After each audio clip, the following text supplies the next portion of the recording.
I guess you could say my life was the kind most people dream about. Steady, predictable, and, above all, happy. My name is Ryan, and I've always prided myself on keeping things simple. I own a car parts business, which, while not exactly glamorous, has given me a sense of purpose and stability. It's not the kind of job that makes you the center of attention at parties, but I wouldn't trade it for anything. I built it from the ground up, pouring years of hard work into every bolt, every invoice, every handshake. It's mine, and that means everything. But the real pride of my life isn't the business. It's Olivia, my wife of just over a year.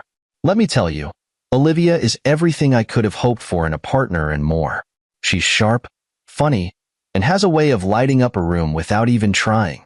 When I look at her, I see the best parts of the world staring back at me. Every morning when I wake up and see her beside me, I can't help but feel like the luckiest guy alive.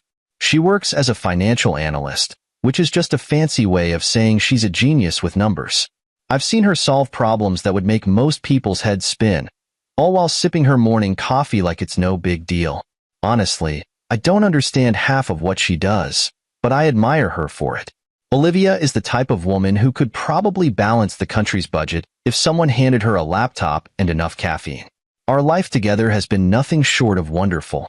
We've fallen into a rhythm that feels natural, almost effortless.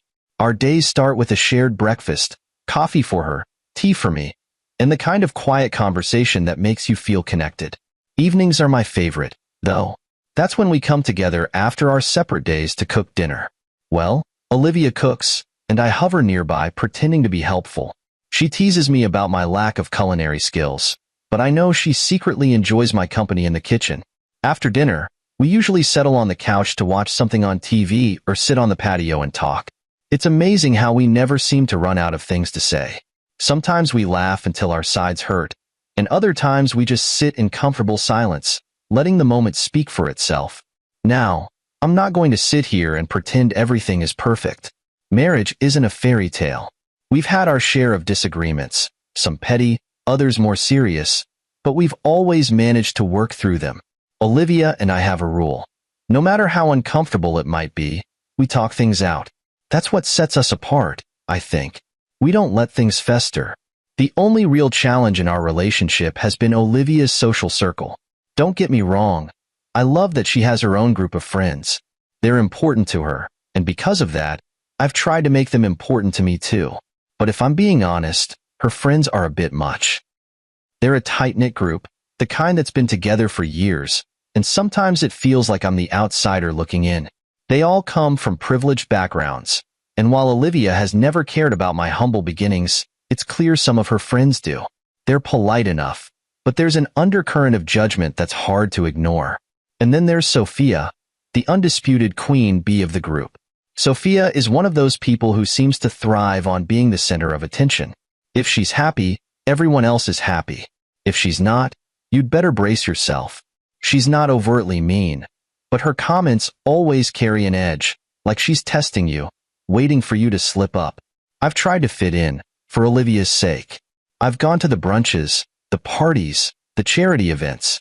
I've smiled, made small talk, and laughed at jokes that weren't particularly funny. It's exhausting, but I've told myself it's worth it. Olivia's happiness is worth it. Or at least, that's what I thought. Looking back, maybe I should have paid more attention to the way Sophia would throw out little digs disguised as compliments, or how she'd steer conversations to make me feel like an afterthought. At the time, I shrugged it off. I told myself it didn't matter because Olivia and I were happy. If only I'd known what was coming. They say hindsight is 20/20, and in this case, they're absolutely right. Life was good, better than good, and I had no reason to think anything would change. But sometimes, life throws you a curveball you never see coming. Little did I know, a seemingly innocent invitation to a charity gala would turn into a night I'd never forget.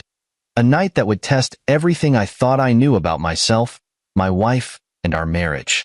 Looking back now, I can see the storm brewing on the horizon. But at the time, I was blissfully unaware, content in the life Olivia and I had built together. For now, all you need to know is this. My name is Ryan, and I've always been a man who believes in doing the right thing, and standing by the people you love, no matter what. And that belief? It's about to be tested in ways I never imagined. It was a Tuesday evening, one of those quiet, comfortable nights where nothing out of the ordinary was expected. Olivia was in the kitchen, humming along to some pop song on the radio, preparing a salad for dinner. I had just come home from work, tired but content, and was about to settle into my usual spot on the couch. "Ryan," Olivia called out, her voice casual, almost too casual. I looked up to see her leaning against the counter, a slight smile on her face. "Sophia and the others are organizing a charity gala this weekend. It's at Vero, you know, that fancy Italian place downtown. They said we should come." I paused mid-reach for the TV remote, raising an eyebrow. "We?" I asked, a little surprised. Usually, these kinds of events were firmly in Olivia's domain. I was more of a quiet night-in kind of guy. My interactions with her friends were usually limited to birthdays, anniversaries, or the occasional brunch when I couldn't find a way out of it. "Yes, we," she replied, laughing at my expression. "Apparently," Sophia insisted. "She said it's been too long since you've joined us, and she thought it would be nice for you to come. You've been working so hard lately. You deserve a night out." There it was, the first red flag. Sophia insisting on my presence? That didn't sit right with me. Sophia wasn't exactly known for her inclusive attitude when it came to me. Over the years, her subtle comments and carefully veiled barbs had made it clear she didn't think much of me or my place in Olivia's life. She never said anything outright, of course. That wasn't her style. But the condescension was always there, lurking just beneath the surface. Still, I didn't want to make a fuss. Olivia looked so excited, and the last thing I wanted was to disappoint her. So I shrugged and said, "Sure. Why not? It might be nice to see everyone." Her face lit up, and I felt a small pang of guilt for doubting her motives. "Great. It's at 7 p.m. on Saturday." "Oh, and Sophia mentioned it's going to be a little more formal than usual, so maybe wear your navy suit, the one that makes you look like a movie star." I laughed at her attempt to butter me up. Olivia had a way of disarming me, even when I felt skeptical. "The suit, huh? All right, if you insist." The rest of the week passed uneventfully, but I couldn't shake the strange feeling that had settled in the pit of my stomach. Something about the invitation felt off. Maybe it was the way Olivia had casually dropped Sophia's name, as if that alone was supposed to convince me. Or maybe it was the sudden inclusion in an event I'd typically be excluded from. I told myself I was overthinking it. After all, it was just a gala, an evening of good food, polite conversation, and a chance to support a good cause. What could go wrong? Saturday arrived, and as we got ready, Olivia was practically glowing. She had picked out a sleek green dress that hugged her figure perfectly, and I couldn't help but feel proud to have her on my arm. "You're going to knock them dead," I said as we walked to the car, squeezing her hand gently. She smiled back at me, her eyes sparkling with excitement. As we drove to the restaurant, I tried to push my unease aside. This was important to Olivia, and that made it important to me. Whatever reservations I had about Sophia or her intentions didn't matter. I was here for my wife, plain and simple. Vero was everything you'd expect from an upscale Italian restaurant. Marble floors, soft lighting, and waiters who looked like they'd been plucked straight from a fashion magazine. The kind of place where the wine list is thicker than the menu, and the prices are conveniently absent.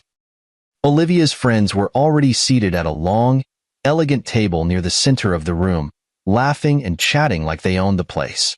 As we approached, I noticed something odd. The table was set for 8 people.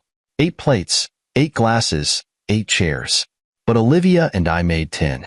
Sophia spotted us and waved us over, her smile wide and welcoming, too wide. "Ryan, Olivia. So glad you could make it," she called out, standing to greet Olivia with a quick hug. I hung back, scanning the table again to make sure I wasn't imagining things. "Nope, 8 chairs. Sophia," I said, motioning to the table. "I think there's been a mix-up. There's no seat for me." Sophia tilted her head, her smile never wavering. "Oh, didn't Olivia tell you? We only reserved for 8. But don't worry, I'm sure the staff can bring over an extra chair for you." Her tone was light, almost dismissive, but there was an edge to it, a casual cruelty that sent a chill down my spine. Olivia looked flustered. glancing between me and Sophia as if trying to figure out how to fix the situation. I didn't realize, she stammered, her cheeks flushing with embarrassment. Sophia cut her off with a laugh. It's no big deal. Ryan can sit at the end, or if it's easier, he can wait at the bar while we catch up. This is really more of a girl's thing anyway. And there it was, the second red flag, waving proudly in the air. My blood started to boil, but I forced myself to stay calm. I glanced at Olivia, hoping she would step in, say something, anything. But she just looked away, her face a mask of discomfort. Don't worry about it, I said, my voice steady. I'll sort it out. I stepped back from the table, letting the humiliation wash over me as I turned toward the bar. But as I walked away, one thought burned in my mind. This wasn't just a mix-up. This was intentional. And I wasn't going to let it slide. Not this time. Let me tell you something about sitting at a bar in the middle of an exclusive gala. It's a masterclass in humility. There I was, sipping a whiskey I didn't even want, while Olivia and her friends laughed and chattered a few feet away. I could see everything. The polished table with its 8 carefully set places, the sparkling wine glasses catching the low light, and of course, Sophia at the head of the table, holding court like she was royalty. It wasn't hard to put the pieces together. This wasn't some innocent oversight, not by a long shot. The missing seat? The girls thing comment? That wasn't accidental. No, this was a deliberate move, a not-so-subtle way for Sophia to remind me that I didn't belong. And the kicker? Olivia didn't say a word to stop it. I'm not going to lie, that part stung. A lot. I wasn't mad at Olivia for being blindsided.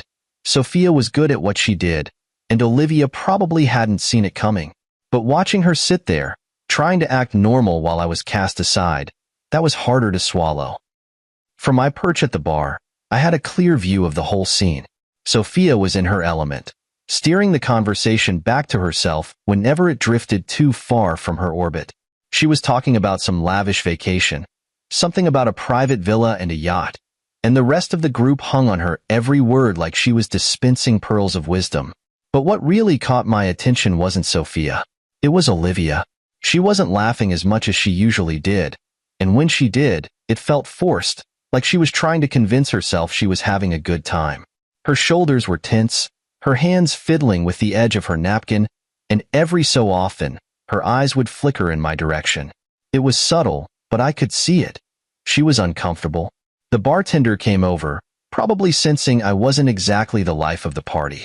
"Can I get you anything else?" he asked, his tone polite but detached.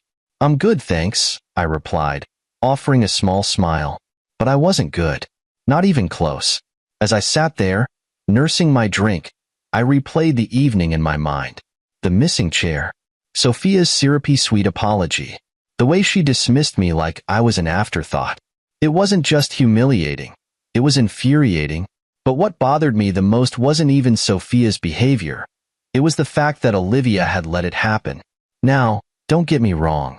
I wasn't expecting her to flip the table or start a shouting match, but a little solidarity would have gone a long way.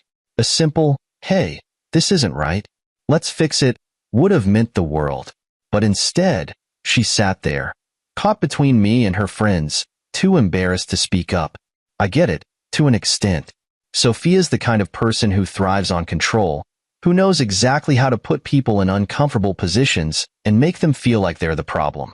Olivia probably felt trapped, unsure of how to handle the situation without making it worse.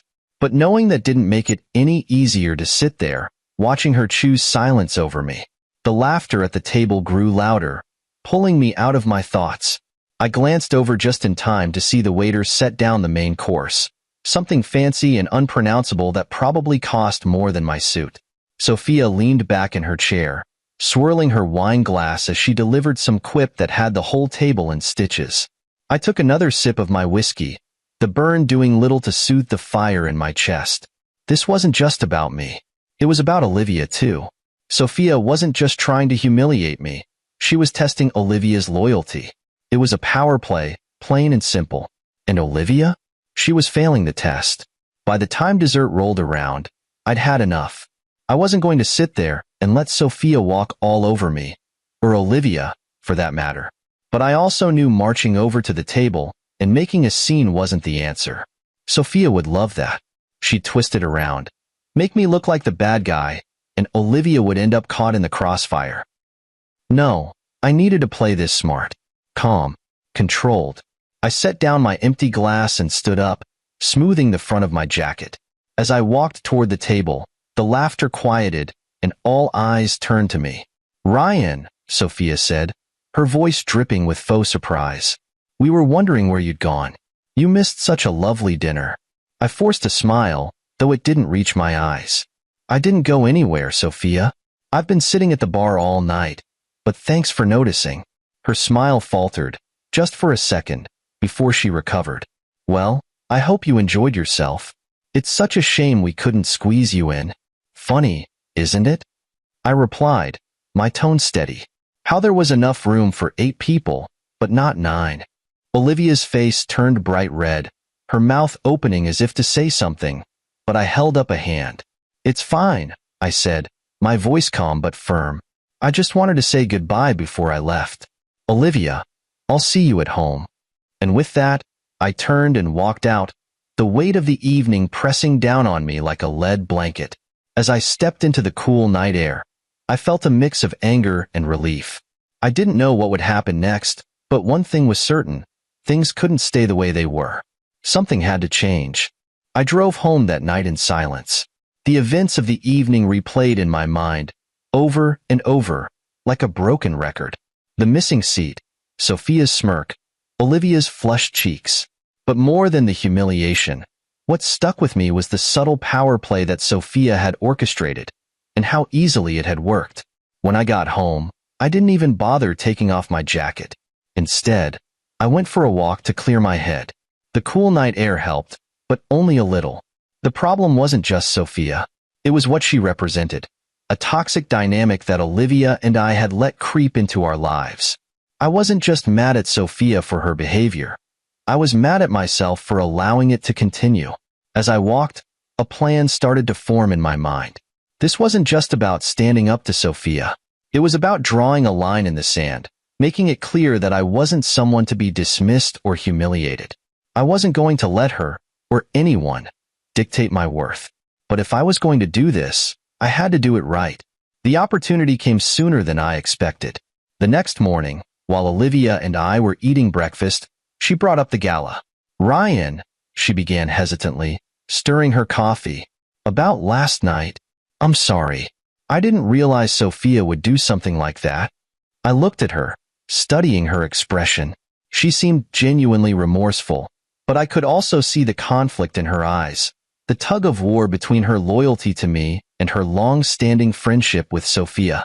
"It's not just about Sophia," I said finally, setting down my mug. "It's about how we handle people like her. Olivia, we can't let someone like that have this much control over our lives. This isn't just about a missing chair. It's about respect. For me, for you, for us." She nodded slowly, her eyes downcast. "You're right. I should have said something. I didn't know how." I reached across the table, taking her hand in mine. "It's not too late to fix it, but you need to decide what matters more, our relationship or keeping the peace with someone who doesn't respect either of us." Olivia didn't say anything, but the look in her eyes told me she understood. Later that day, while Olivia was out running errands, I decided to take the next step. I remembered something Sophia had said at the gala about being one of the primary organizers of the event. It gave me an idea.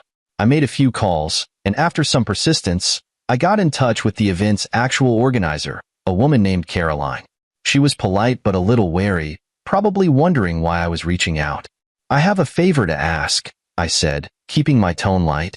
"I was at the gala last night, and while I wasn't officially on the guest list, I happen to be one of the charity's largest donors.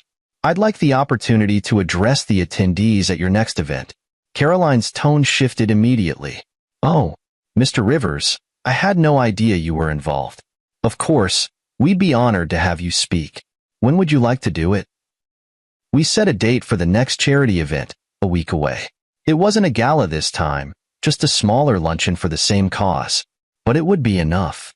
The day of the luncheon, I dressed the part, tailored suit, polished shoes, the whole 9 yards. Olivia was surprised when I told her I was attending, but she didn't question it. When I arrived, Sophia was already there, holding court as usual. She spotted me as I walked in, her smile faltering for just a moment before she recovered. "Ryan," she said, her tone overly sweet. "I didn't realize you'd be joining us. Are you here to help out?" I smiled back, matching her tone. "Actually, I'm here as a guest, and as one of the charity's largest donors." Her expression flickered, confusion, followed by disbelief. "Largest donors?" Before she could say more, Caroline approached, her face lighting up as she saw me. "Mr. Rivers, I'm so glad you could make it. We're all looking forward to hearing you speak." Sophia's mouth opened, then closed, like she was trying to figure out what just happened. I didn't give her the chance to recover. When it was time for the speeches, I stepped up to the microphone, scanning the room. Olivia had arrived by then, and I caught her eye, giving her a small nod. "Good afternoon," I began, my voice steady. "For those of you who don't know me, my name is Ryan Rivers. My wife, Olivia, and I have supported this charity for several years, and it's an honor to be here today." I glanced in Sophia's direction, watching her squirm under my gaze. This organization does incredible work, and it's a privilege to contribute to a cause that makes such a meaningful impact. But beyond the financial support, what matters most is the respect and gratitude we show each other as part of this community. The room was silent, the weight of my words hanging in the air. I didn't need to say more. The message was clear. As I stepped away from the microphone, the applause was polite but genuine. Olivia met me at the edge of the room, her eyes shining with a mix of pride and something else. Gratitude, maybe. "Ryan," she said softly, "that was incredible. I didn't realize how much you'd been holding back." I smiled, wrapping an arm around her waist. "Sometimes, Olivia, it's not about holding back. It's about waiting for the right moment." And in that moment, I knew I'd found mine. Walking off that stage, I felt something I hadn't felt in a while: control. Not just over the situation, but over how I allowed people to treat me, how I demanded to be treated. Sophia's expression, a mixture of disbelief and forced politeness, was a confirmation. She hadn't expected this. Not from me. But this wasn't just about putting Sophia in her place. It was about showing Olivia that I wasn't just an accessory to her life or her social circle. I was her partner, and that partnership demanded respect from everyone, including her friends. Olivia followed me to a quiet corner of the room after my speech. Her face was flushed, not with embarrassment but with pride. "Ryan, you were amazing," she said, her voice soft but full of emotion. "I don't think I've ever seen you like that." I smiled, brushing a stray strand of hair from her face. "Like what?" "Confident. Commanding. You didn't just speak up, you took control." Her words caught me off guard. For so long, I'd been quietly enduring the slights, the dismissive remarks, the subtle power plays. I told myself it didn't matter because Olivia and I were happy. But the truth was, it did matter. "Olivia," I said, my tone serious, "I'm not going to lie to you. That speech wasn't just for the charity. It was for us, for me. I needed to show you, and everyone else, that I'm not going to sit back and let someone like Sophia define my worth." She nodded, her eyes glistening with unshed tears. "I know, and you were right to do it. I see it now, the way she's treated you, the way I've let her treat you. I'm so sorry, Ryan. I should have stood up for you a long time ago." For a moment, we just stood there, the noise of the luncheon fading into the background. I could see the weight of her words and her expression, the genuine regret and resolve. But this wasn't the end of the battle. I knew Sophia wouldn't let it go that easily. People like her never did. As if on cue, Sophia approached us, her usual confident demeanor slightly shaken. "Ryan," she began, her voice overly sweet, "I had no idea you were such a generous donor. You really caught us all by surprise." I turned to face her, keeping my expression calm. Surprises have a way of revealing true colors, don't they? Her smile faltered, but she recovered quickly. "Well, I just wanted to thank you for your support. It's people like you who make events like this possible." Her attempt at damage control was almost amusing. Sophia wasn't used to being outmaneuvered, and it showed. "You're welcome," I said simply. "I'm always happy to support a good cause, and I believe in making sure everyone involved feels respected and valued." The double meaning wasn't lost on her. Her cheeks flushed slightly, but she kept her composure. "Of course," she said, her tone clipped. "Well, enjoy the rest of the luncheon." As she walked away, Olivia let out a soft laugh. "Did you see her face? She didn't know what to do with herself." I chuckled, but my mind was already working. This wasn't just about embarrassing Sophia or putting her in her place. It was about setting a precedent. If Olivia and I were going to move forward, this moment needed to be a turning point, not just for me, but for her too. "Olivia," I said, turning to her, "this isn't over. Sophia's not going to give up that easily. She thrives on control, and right now, she feels like she's losing it." She sighed, her shoulders slumping slightly. "I know, and you're right, but I'm done letting her walk all over us. Over you." That was what I needed to hear. For the first time, it felt like Olivia and I were on the same page, ready to face whatever came next together. As the luncheon wound down, we stayed for a while, mingling with other attendees. Without Sophia dominating the conversation, I found myself genuinely enjoying the company of Olivia's other friends. They were polite, engaging, and seemed genuinely interested in getting to know me, not just as Olivia's husband, but as a person. It was refreshing, to say the least. When we finally left, walking out into the crisp afternoon air, Olivia slipped her hand into mine. "Thank you," she said quietly. I glanced at her, surprised. "For what?" "For standing up for yourself. For standing up for us. I don't know why I let Sophia have so much control over my life, but I see it now, and I'm ready to let it go." Her words were like a weight lifting off my chest. For so long, I'd felt like I was fighting this battle alone. But now I had a partner in the truest sense of the word. As we drove home, I couldn't help but feel a sense of satisfaction. Sophia might have started this fight, but Olivia and I were going to finish it together. And for the first time in a long time, I felt like we were truly a team. The drive home after the luncheon felt different. There was a lightness in the car, a shared sense of victory that hung in the air. Olivia was quiet, her hand resting on mine as she stared out the window, deep in thought. I didn't press her to speak. I figured she needed time to process what had happened, what it meant for us, and, more importantly, for her relationship with Sophia. When we got home, Olivia finally broke the silence. She dropped her purse on the kitchen counter and turned to me, her expression a mix of determination and guilt. "Ryan, I need to talk to Sophia," she said. "I can't keep pretending like her behavior is okay. Not after today." Her resolve caught me off guard. For so long, I'd felt like Olivia was trapped under Sophia's thumb, too afraid to rock the boat. Now, she was ready to confront her. "Are you sure?" I asked carefully. "This isn't going to be easy." She nodded, her jaw set. "I'm sure." She crossed a line, and I've let her cross too many already. It's time I put a stop to it. I gave her a reassuring smile. "I'm proud of you, Olivia. Just remember, this isn't about proving anything to her. It's about standing up for yourself, for us." She smiled back, but there was a flicker of nervousness in her eyes. "I know, and thank you for everything. I don't think I could have done this without you." The next day, Olivia called Sophia. I stayed out of the way, giving her the space to handle it on her own, but I couldn't help overhearing snippets of the conversation. "Sophia," Olivia began, her voice steady but firm. "We need to talk about yesterday." I couldn't make out Sophia's response, but it didn't sound apologetic. Olivia, however, didn't back down. "You made Ryan feel unwelcome again," she continued.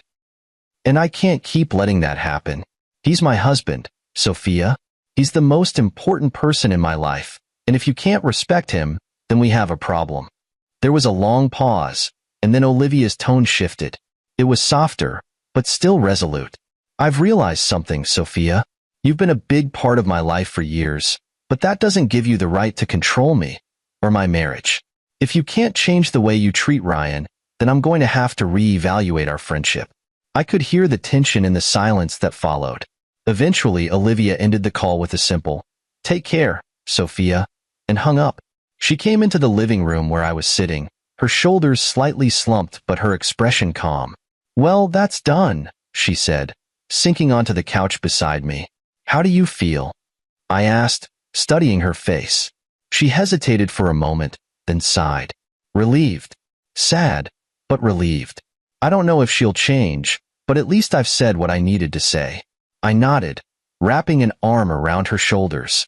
"That's all you can do, Olivia. The rest is up to her." In the days that followed, the fallout from Olivia's conversation with Sophia began to ripple through her social circle. Sophia, predictably, didn't take it well. She reached out to some of Olivia's other friends, framing herself as the victim and painting me as the reason for the rift. "Ryan's just so sensitive," she told one of them, a mutual friend named Grace. "He can't take a joke, and now Olivia's blaming me for everything." Grace, however, wasn't buying it. She called Olivia to share what Sophia had said, but instead of fueling the drama, she offered her support. "Honestly, Olivia," Grace said, "I've seen how Sophia treats Ryan. It's not fair to him, or to you. I think you did the right thing." Other friends started reaching out as well, sharing similar sentiments. It became clear that Sophia's influence over the group wasn't as strong as she thought. Without her usual dominance, the dynamic began to shift. Meanwhile, Olivia and I found ourselves growing closer than ever. The tension that had once lingered in the background of our relationship was gone, replaced by a renewed sense of trust and partnership. One evening, as we sat on the patio watching the sunset, Olivia turned to me and said, "You know, I didn't realize how much of my energy I was giving to someone who didn't deserve it. It's like a weight has been lifted." I smiled, reaching for her hand. "That's because you took control, Olivia. You set a boundary, and that's not easy to do. I'm proud of you." She leaned her head against my shoulder, her voice soft. "I'm proud of us." And for the first time in a long time, I felt like we were exactly where we needed to be, together, free from toxicity, and stronger than ever. In the days following Olivia's conversation with Sophia, there was an undeniable shift in our relationship. It wasn't something dramatic, like a sudden revelation or an emotional outburst. No, it was subtler than that, a quiet but profound change in the way we understood and supported each other. For the first time, it felt like we were truly aligned, working together as a team, with no outside forces pulling us apart. Olivia's decision to confront Sophia wasn't just a turning point for her. It was a turning point for us. I could see it in the way she carried herself, more confident, more certain. There was no hesitation in her actions or words, no second-guessing whether she had done the right thing. And in her newfound clarity, I found my own sense of peace. One evening, as we sat down for dinner, Olivia surprised me by pulling out a small gift bag and sliding it across the table. "What's this?" I asked, raising an eyebrow. "Just open it," she said, a soft smile playing on her lips. Inside the bag was a sleek leather notebook, the kind you'd see on the desk of someone who meant business. Embossed on the cover were the words, "For the man who builds his own path." I looked up at her, touched. "Olivia, this is thoughtful. Thank you." She reached across the table, taking my hand. "I wanted you to have something to remind you of how much I admire you. Not just for standing up to Sophia, but for always being true to yourself, even when it wasn't easy. You've shown me what it means to fight for what matters." Her words hit me harder than I expected. For so long, I'd worried that Olivia didn't see the effort I put into making our life together work, especially in the face of her friend's judgment. But here she was, acknowledging it, valuing it. It felt like a weight I hadn't even realized I was carrying had been lifted. "I didn't do it alone," I said, my voice steady. "We did this together. And that's what makes it worth it." That night, after dinner, we sat on the patio, sipping wine and talking about everything and nothing, like we used to before the strain of Sophia's presence began to weigh on us.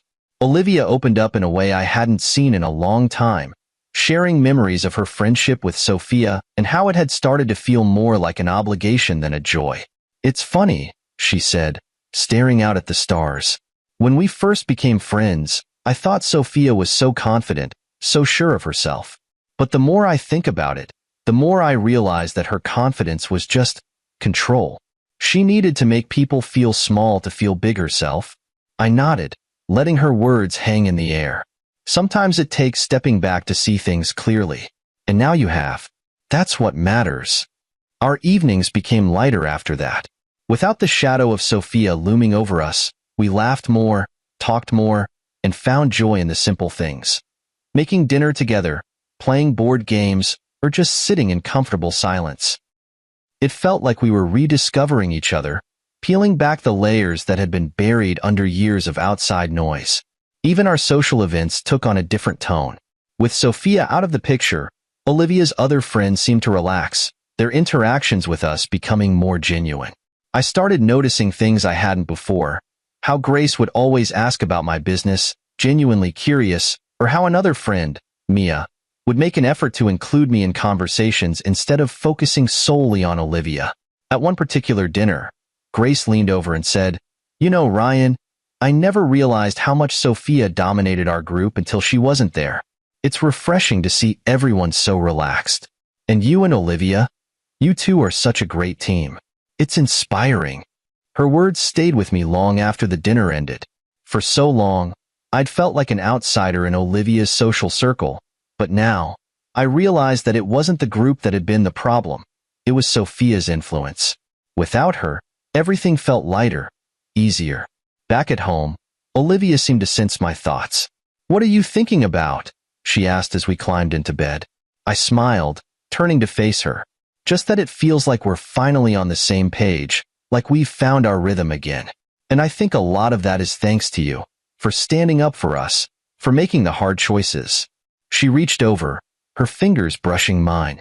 "I couldn't have done it without you. You've always been my rock, Ryan. I just needed to see it for myself." In that moment, I realized something important.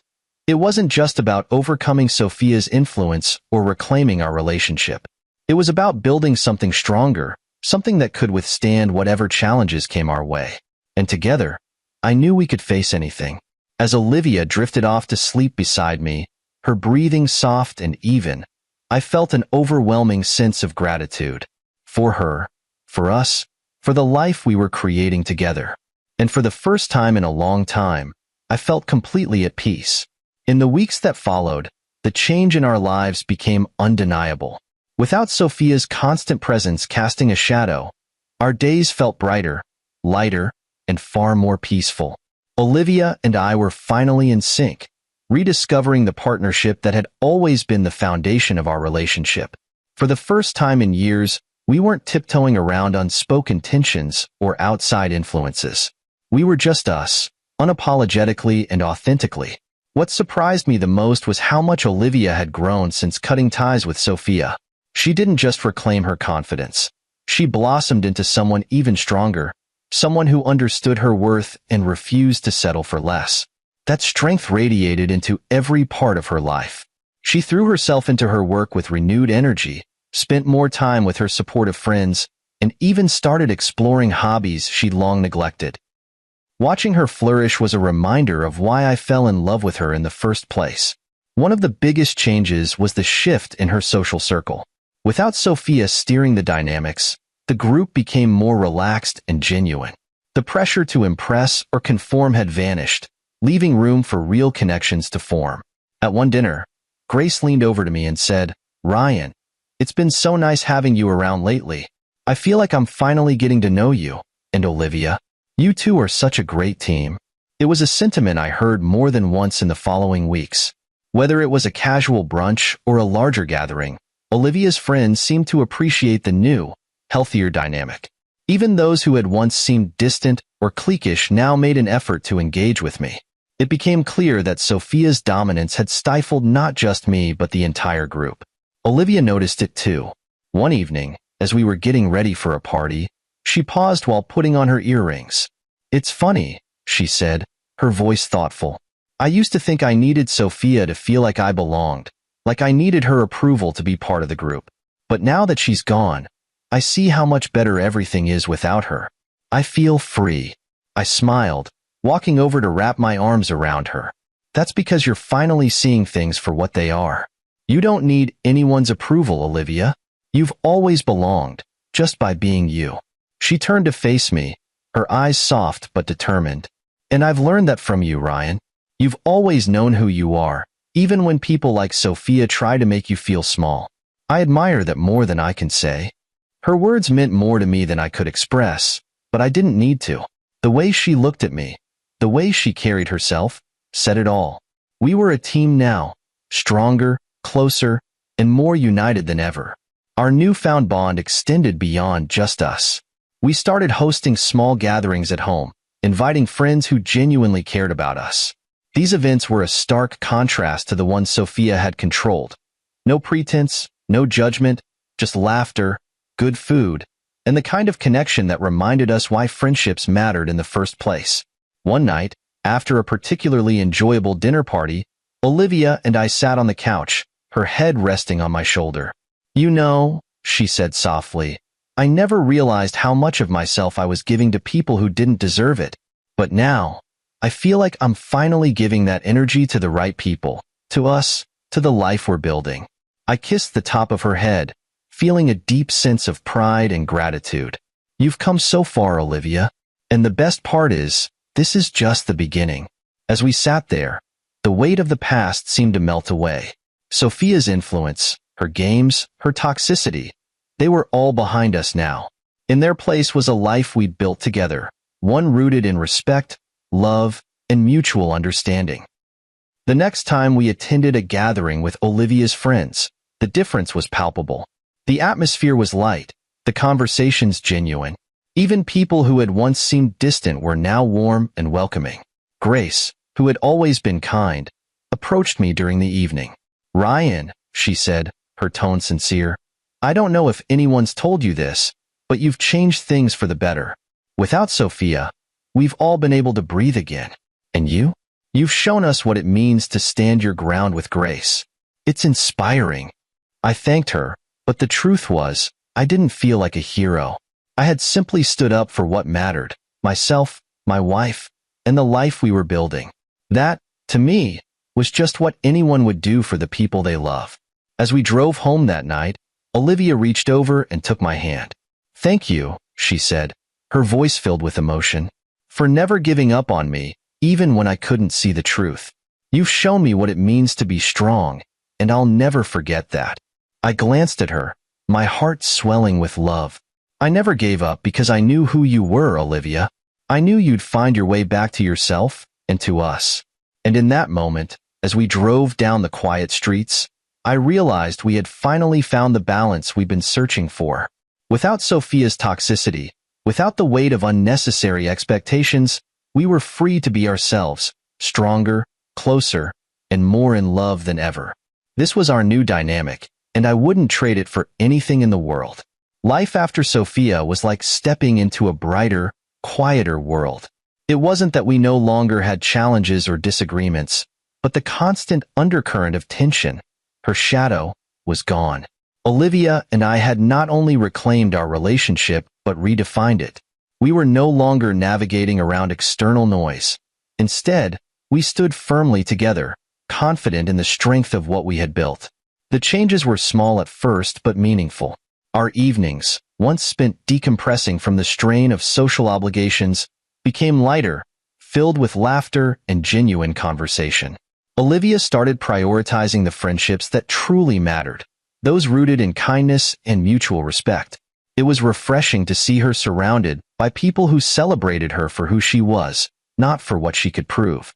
One Friday night, while we were cooking dinner, she said something that stuck with me. "You know, Ryan," she began, stirring a pot of pasta, "for the longest time, I thought I needed people like Sophia to feel valid, like their approval was a reflection of my worth. But now, I see how wrong I was." I looked up from chopping vegetables, nodding. "Validation isn't something anyone else can give you, Olivia. It has to come from within, and you've always been more than enough." She smiled at me, and in that moment, I saw a version of Olivia that I hadn't seen in years, confident, content, and at peace with herself. It was the same Olivia I had fallen in love with, but stronger, wiser. Our social life also took on a new shape. Without Sophia dominating the group, gatherings felt more relaxed and authentic. Grace, who had always been warm and supportive, became one of Olivia's closest friends. She even invited us over for a casual barbecue one weekend, a far cry from the formal, high-pressure events we'd endured in the past. As we sat in Grace's backyard, eating burgers and chatting about everything from travel plans to work projects, I felt a deep sense of gratitude. This was what friendship was supposed to feel like: easy, genuine, and without ulterior motives. Olivia and I also began carving out more time just for us. Whether it was hiking on Saturday mornings, trying out new recipes in the kitchen, or simply sitting on the couch with a bottle of wine, we rediscovered the joy of each other's company. The intimacy we had lost in the chaos of social obligations was back, and it felt even stronger than before. But perhaps the most significant change was in Olivia herself. She didn't just distance herself from Sophia. She completely transformed the way she approached her relationships. She stopped seeking approval from people who didn't respect her and started investing in those who genuinely valued her. Watching her grow into this empowered version of herself was nothing short of inspiring. One evening, as we sat on the patio under the stars, Olivia turned to me and said, "You know, I used to think I had to keep everyone happy, no matter what it cost me. But now, I realize the only people I need to make happy are you and me." I smiled, taking her hand in mine. "And how's that going so far?" She laughed, a sound so pure it warmed my heart. "Better than I ever imagined."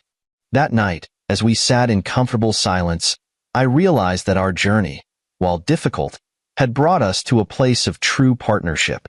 We had faced the storm, confronted the cracks, and emerged stronger on the other side. Sophia's absence wasn't just a relief. It was a blessing in disguise. It forced us to confront what really mattered and to prioritize our relationship above all else. And while I wouldn't say I wished her well, I did hope she found whatever peace she needed, far away from us. As for Olivia and me, we finally had the life we'd been working toward all along. Free from toxicity, filled with mutual respect, and rooted in love, our partnership was stronger than ever. This was our happily ever after. Earned, not given, and I wouldn't trade it for anything.